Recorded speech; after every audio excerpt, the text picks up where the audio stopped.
Welcome back everyone. In today's episode we're going to talk about how to sell sponsorship against the agenda. In other words, how to find prospects that best fit with the theme of your program. Stay with me.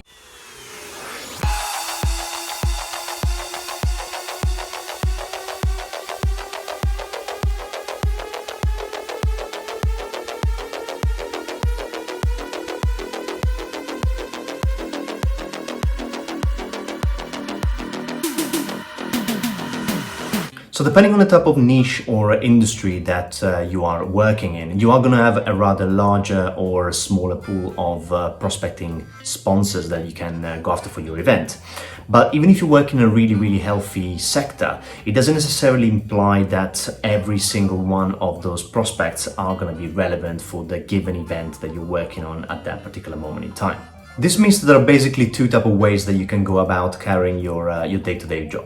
On one side, you can do some volume working, which means talking to a much larger pool of prospects and organizations and trying to find out through the conversation whether there is a fit with what they're trying to achieve and potentially you getting involved with the event that you're hosting. Or on the other hand, you can do some pre-work and learn and study the agenda that your producer has put together, try to identify what the core themes are of that event, and really create a short list of organizations that you understand are going to be most relevant for the actual program of the event itself. The first type of approach that I just mentioned is definitely going to be a lot more time consuming. Okay, you are going to having to go through a lot more conversation. It's a little bit of a hit and miss, right? But with that in mind, it's not necessarily going to be a waste of time. And in fact, especially at the beginning, if you are working on a new program or perhaps you just started a new job in an industry that you're not too familiar with, that can actually be a really useful exercise because it will help you better understand what these service providers do. And chances are that you might actually find a fit with a company that you didn't necessarily have in your shortlist in the first place. And the amount of times that I actually found a sponsor doing this methodology, right? Which is why I wouldn't really want to stir you away from pursuing this methodology at times. It is a good way for you to familiarize yourself with the ecosystem in which you belong within that role. And also, you never know what's cooking in the background in these companies, right? Some of these technology providers, for example, they're very fast forward thinking, and today they may not have the offering that you think they may have, but they may be developing that in the background, or they may be planning an acquisition of another provider to enhance their offering, and then suddenly tomorrow they've got something completely new that may have immediate relevance with the event that you're currently working on. Having said this, if we are looking to make the most of our time and we're talking about effort versus reward, I would certainly go down the route of trying to sell against the agenda. I believe it's really important that you actually invest enough time in familiarizing yourself with the program that your producer has put together. Trying to grasp the rationale on why certain topics are particularly prominent within the program and why some others are perhaps not featuring at all. And definitely don't be afraid of asking your producer to allocate a little bit of time to sit down with you and give you a full briefing on why the agenda is what it is. Bear in mind their key role within the business is to create those programs. So even if you are just seeing the final product, they would invested a substantial amount of time prior to producing the agenda in doing a number of research calls with all the major stakeholders within your industry and doing all the research themselves to really understand what are the most trending topics at that particular moment in time. As a general rule of thumb as well, you are going to find that as you talk to a large number of service providers over the years, you are going to realize that it's always going to be received a little better and warmer when you're calling someone up with a reason. But for this to happen, you of course have to do a little bit of homework prior to doing these calls, okay? And I don't mean investing too much time to hold you back from actually getting the volume calling, which is also really important, but just at least a minimum to understand the basics of what this company is offering and whether there can be a potential fit with the event that you are currently hosting. And I can guarantee that this little prep work that you're doing prior to approaching someone over the phone is gonna pay off in the long run. You are going to go further in the conversation if you're able to demonstrate that an element of the offering, or perhaps something that you have read on the internet or like a press release or something, has got a relevance with the agenda that you've put together. It's going to differentiate you from the million other guys or girls out there that are just calling people up without a specific reason. It will also give you an immediate level of credibility, right? Because it will show that you have at least invested a little bit of time to understand who you are talking with, and you're not just banging the phone randomly going through a list that you've been given. Once you've overcome this first hurdle and you've now got the attention of the decision maker or the stakeholder, whether it's by phone or in a face-to-face meeting, then it's about trying to get a little bit more time from them. And yes, at that point you can start going on about how established your brand is and how good the event is going to be, how many delegates you're going to get there, the swanky location that you've put together, etc., etc. But let's stay focused on relevance, yeah, because at the end of the day, the content of the event is what gonna get that conversation further. But then again, it always depends what type of event you're working on, because you may be selling booths at an expo, which is very much focused around the footfall that these exhibition stands are gonna get. But if you're working on a conference that may have an exhibition element to it, but that actually focuses primarily on an actual agenda that runs in parallel to the exhibition, you'll find that there is tons of value for service providers to getting involved in the agenda itself, because that's one of the most effective ways that they have got to demonstrate their thought leadership and expertise around a specific subject matter. So if you're working on a agenda-based type of conference, then chances are that you would have already been allocated a certain number of sessions within the program which are sponsorable, and that within your role is the opportunity that you've got to get new prospecting sponsor on board the event. The company that you're working for may have different takes on what they defined a sponsorable session, and then they may have different guidelines on the type of things that they would accept to do versus the one that are completely off limit.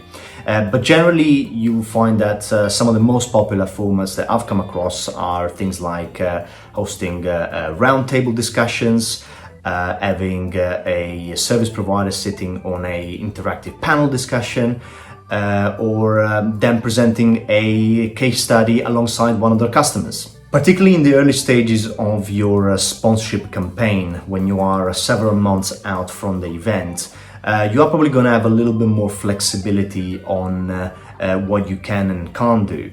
And again, it's really important that you work really closely with your producer to understand what his expectations are and what realistically you can offer to a sponsor versus things that he would never even consider. You may be in a really fortunate position if your conference program focuses on a topic that is particularly trending. Say for example, this year, 2020, obviously is inundated with stuff around COVID-19, coronavirus, and in a way or another, because it's a topic that is everybody's mouth, you'll find that there are a lot of organizations that are going to find a story to fit within that context. And this is going to make your life a little easier, because it's going to be a lot more straightforward for you to find the relevancy for the companies that you're talking to within the event that you're hosting. But even within this versatile context, it's always important that you have more of a sniper rifle type of approach, okay?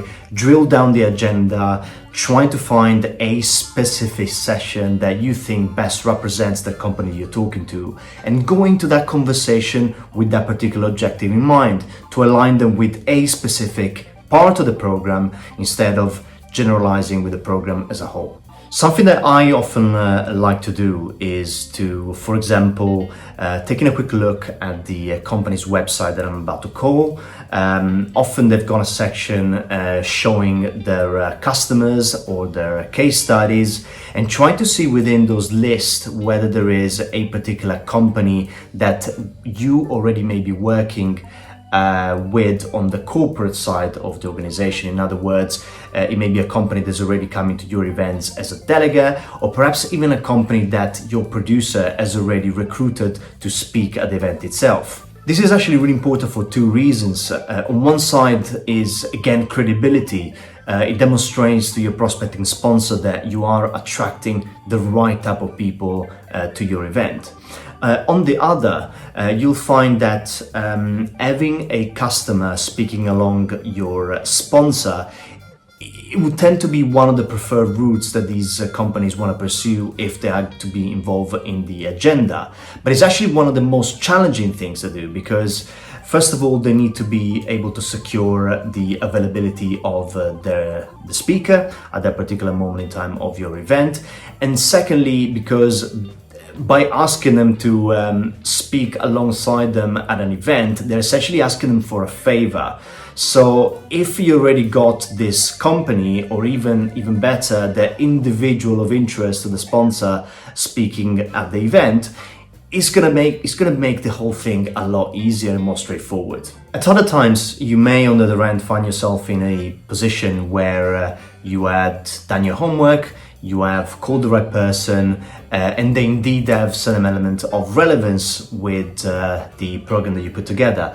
But it may turn out that that particular area is somehow not so far up their agenda and not so much of priority for them at that particular moment. Therefore, even if there is a particular story that you can align with the program, it may not necessarily mean that they may want to pursue the event from a commercial perspective. These are the type of situations when you may have to flip the conversation over a little bit, and you may have to ask a few more questions, get them to articulate perhaps what it is important for them at that particular moment in time, and how they can potentially see themselves fitting with the agenda. And these are also the same times when it's important to work alongside a producer that has got a little bit of flexibility. And by that, I don't necessarily mean that they should completely change the direction of the program just so that you can achieve a commercial outcome with a sponsor that wasn't necessarily fitting in the first place. What I mean is more like having a producer that understands that there may be other areas that he hasn't potentially explored that could be of interest to your audience, and a producer that perhaps is able to amend an existing session that you had put together into something that is perhaps a little more versatile for the type of company that you are talking to, without of course affecting the value of the content that you initially created. This is actually a really important point, because the companies that you're approaching are doing often some really exciting type of work in the background that it may not necessarily be mainstream yet.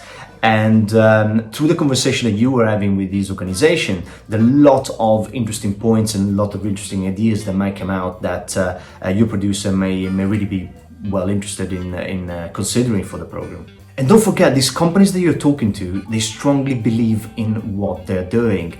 They love their product. They've got a great sense of confidence that your audience is going to be interested in.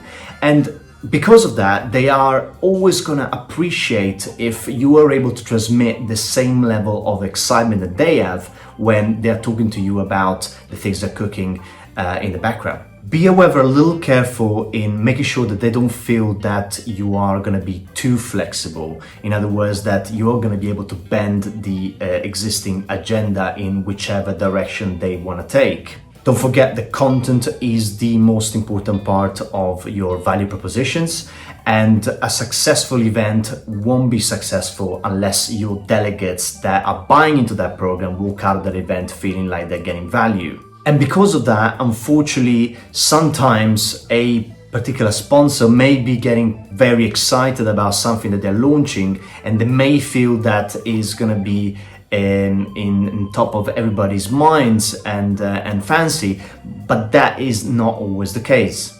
So even if you have already spoken to your producer and he has agreed that he's willing to amend an existing session to make it fit with your prospecting sponsor a little bit better, don't necessarily go out there when you're talking to this company and let them know that it's going to be easy.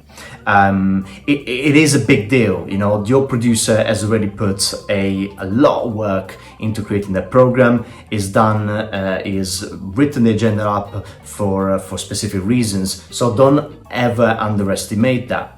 And if you have been given a green light from your producer that you can make a certain session happen in a way rather than another that has been suggested by your prospecting sponsor, you can actually use that to your favor when you are trying to get that sponsor on board at your event. That can be, for example, an urgency driver, in them giving you a decision by a certain deadline, or there may be another outcome that you can get from this particular flexibility that you're showing them. The very last point I want to make today is about getting your event producer involved in your conversations. And by this, I don't mean like he has to follow you around and every single call that you're making, he has to be there, because he's got a job to do, him or herself as well. But if the conversation that you're in is taking a particularly good turn, you feel that the person on the other side is particularly recipient, you feel like they've got a genuine interest in getting involved in the event, then try to get your event producer involved in a secondary call. We all want to feel like we understand our value proposition perfectly. We all want to feel like we understand our industry well and what's important to people and what's trending and what's not. But the reality is that your producer is most likely the most qualified person to talk about the ecosystem and the rationale and the why a company should be involved in the event and why certain topics are important. So there are quite a few different things that we've covered today, but there are two main takeaways I would like you to walk away from this session with. On one side is relevancy, so try to focus as much as possible on prospecting sponsors that have got a relevant and interesting story to tell, which fits with the most trending topics of your events program. And then second is collaboration. Try to work as close as possible with your event producer because he's most likely the most qualified person and the most knowledgeable person about the ecosystem that your industry is in, and the one that can ultimately help you to include a prospecting sponsor within your event. As per usual, I've really enjoyed doing this video for you guys today. If you found this content valuable, I would really appreciate if you can subscribe to the channel and leave any comments and likes.